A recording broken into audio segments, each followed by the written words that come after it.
Bazı kapılar hiç açılmamalıydı. Kuşlar oraya yaklaşamazdı. Keçiler birkaç adım atamadan yere düşerdi. Ve insanlar orada fısıldanan ismi bile anmaktan korkardı. Burası ruhların bile korktuğu yerdi.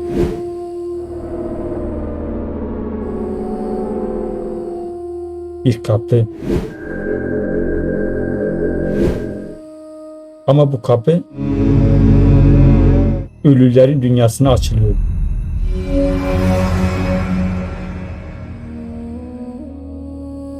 Yüzyıllar boyunca kimse o kapıya yaklaşamadı. Kimse içeride ne olduğunu anlatamadı. Çünkü giren bir daha geri dönmedi. Ama bir gün biri girdi ve geri döndü. Ama eskisi gibi hiç değildi. Bu hikaye tarihin en tehlikeli sırlarından birini anlatıyordu. Çünkü bazı kapılar gerçekten açılmamalıydı. Hazırsanız bu gizemli kapıyı hep beraber işleyelim.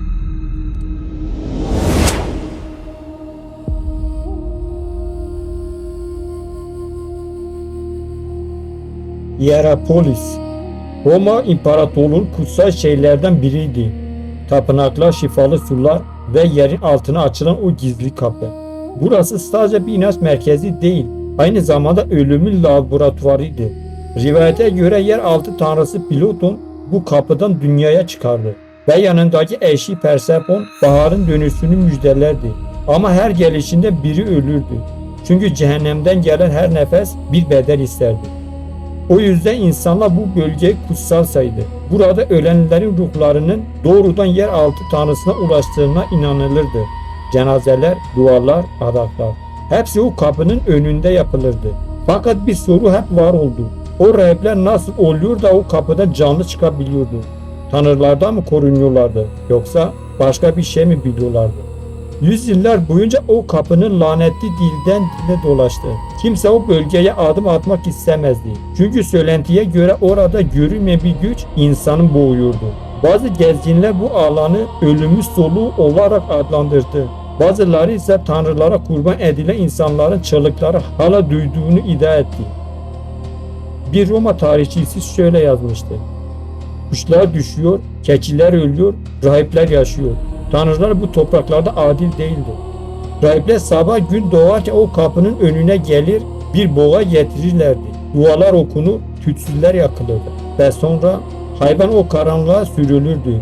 Dakikalar içinde cansız kalırdı. Ama rahip elinde meşale ile içeri girer ve dimdik geri dönerdi. Tanrılardan güç aldıklarını söylediler. Ama belki de onlar sadece ölümün dilini çözmüş insanlardı. Binlerce yıl sonra 2011'de bir grup arkeolog Hierapolis'te kazıya başladı. Amaçları antik tapınağı yeniden ortaya çıkarmaktı. Fakat buldukları şey mitlerle bilimi buluşturdular. Kapının etrafındaki sıcak su kaynaklarından karbondioksit gazı çıkıyordu. Gaz yere çöker ağlaşır, havayı doldururdu. İnsan boyuna ulaşamayan canlılar hemen etkilenir ve nefes alamazdı. Bilim insanları ölçüm yaptı. Gaz yoğunluğu yerde 40 cm yükseklikte ölümcül seviyedeydi. Ama insanın baş hizasında tehlike çok daha azdı. Yani rahipler aslında tanrılara meydan okumuyordu. Sadece doğayı anlamışlardı. Bu bilgi ile halkın gözünde kutsal oldular. Bilimi tanrıları sırrı gibi gösterdiler ve binlerce yıl boyunca kimse onların sırrını sorgulamadı. Bazen bilgi bile insanın korkusunu dindiremez. O kapının önünde durduğunda hava hala ağırdı. Kuşlar hala yaklaşmazdı. Ve sanki toprağın altında bir nefes gelir. Soğuk, yavaş ve canlı.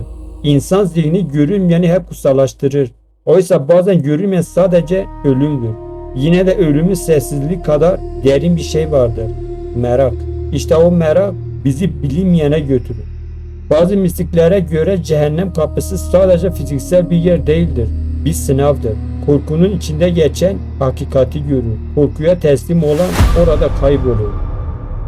Yüzyıllar geçti, imparatorluklar yıkıldı, inançlar değişti ama cehennemin kapısı hala orada. Sessiz, sanki bekliyor. Bilim onu açıklamış olabilir Ama açıklamak anlamak değildir. Belki de o kapı insana unuttuğu bir şey hatırlatıyor. Korkunun bile bir nedeni vardır. Belki o kapı hiçbir zaman cehenneme açılmadı. Belki de biz kendi cehennemimizi hep içimizde taşıdık. Hierapolisi taşları hala konuşuyor. İnsan bilmediğinden korkar. Ama bilmek her zaman kurtarmaz. Bazen bilmek seni daha derine çeker. Cehennem kapısı belki artık kapanmıştır. Ama o kapının ardında insanın kendisi vardır. Ve bazen en derin gizem kendine bakmaktır. Gerçeğin peşindeysen derin belgesele abone ol. Birlikte bilinmeyenin kapısını aralayalım.